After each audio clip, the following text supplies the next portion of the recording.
The shooter, we can tell you, opened fire around 6:30 this morning. First, the manhunt is in full force for the shooter that assassinated firebrand conservative activist Charlie Kirk. Then there's a shooting just south of Dallas where they attacked an ICE facility and one officer was shot in the neck. Then this latest incident. Another ICE office under fire. Another conservative leader shot dead. And guess what? It's not random. History is screaming at us. And if you think the next 3 years are going to be calm, you're living in a fantasy. Folks, this isn't over. This is just beginning. Now stay with me on this. The headlines read that 3 detainees were shot, 2 killed outside of ICE's Dallas field office. Now the shooter, Joshua John, left a calling card. Anti-ICE carved in his ammo. Sound familiar? We'll get to that in a second. This was targeted. This was ideological. And it's part of a pattern. Just days earlier, Charlie Kirk was assassinated, a rooftop sniper. Same style, same hatred. And that shooter also left a message. Hey, fascist, catch.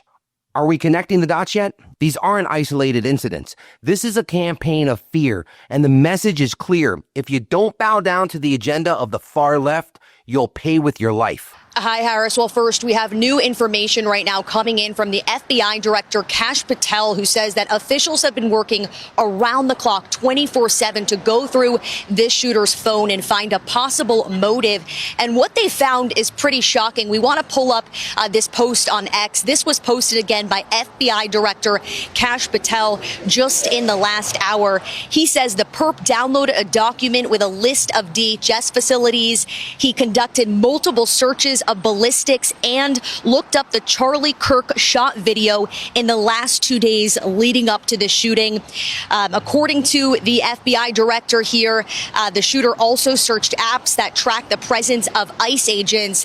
And listen to this. He says that there was a handwritten note that was recovered that said, quote, hopefully this will give ICE agents real terror to think, is there a sniper with AP rounds on the roof?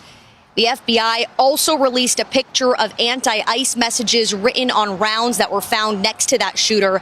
Officials say this attack was a result of dangerous anti-ICE rhetoric. This wasn't random. He was hurting ICE agents, and in the process, he hit a van with 3 detainees, killing 2. This was an assassination attempt on ICE, and innocent people paid the price.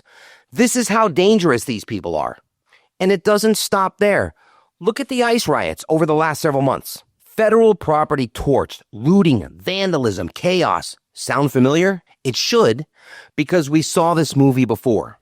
Summer 2020, Minneapolis burning, Seattle giving up a police precinct, entire neighborhoods taken over and declared autonomous zones. And leaders of the far left, Vice President Harris, they bailed out the rioters. They knelt. They excused it as mostly peaceful. And listen, I want to be crystal clear here.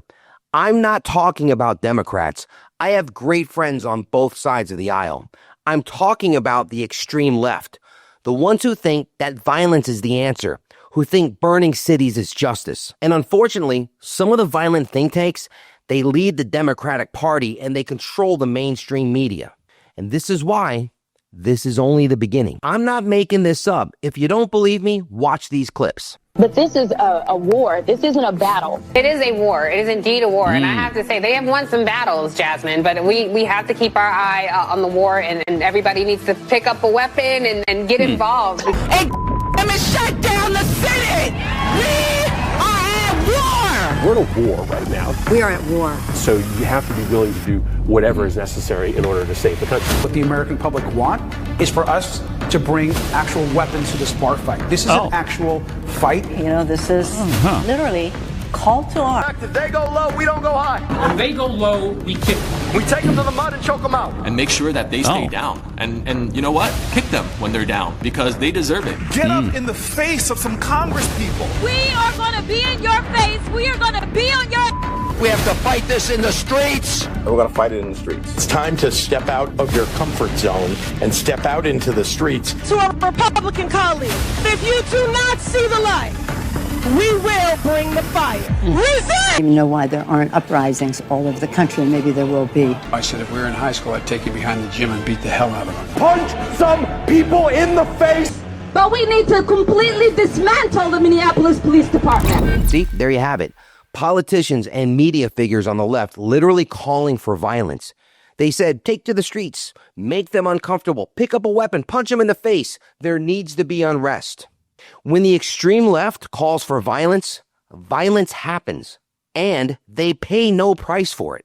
Meanwhile, go back to January 6th. Remember when Donald Trump said, and he said, yes, he said, fight like hell. But he also said peacefully and patriotically make your voices heard. Now, most media outlets cut that part out. I know that everyone here will soon be marching over to the Capitol building to peacefully and patriotically make your voices heard. Then they hauled Trump through months of primetime January 6th committee hearings, subpoenas, witnesses, impeachment hearings, all designed to put Donald Trump on trial in the court of public opinion. This was not a hidden crime. The president told them to be there, and so they actually believed they would face no punishment. Why not hold the left accountable in the same way? Especially when people are literally dying. And don't forget, this didn't start in 2020. On July 7, 2016, a gunman ambushed Dallas police officers, killing 5, injuring 9 more, and wounding 2 civilians. It was the deadliest attack on American law enforcement since 9/11. That was a targeted act of war on cops, motivated by hatred because of a narrative push by the far left. Mark my words, and I hope that I'm wrong, but as we head into 2026, 27, 28, it's only going to get worse. Every single time the far left feels threatened, they escalate, they riot, they intimidate. They silence you, not with debate, but destruction. Remember this, what the far left can't silence, they kill. During 4 years of Biden, the streets were quiet. Now, except for January 6th, which the left turned into their obsession.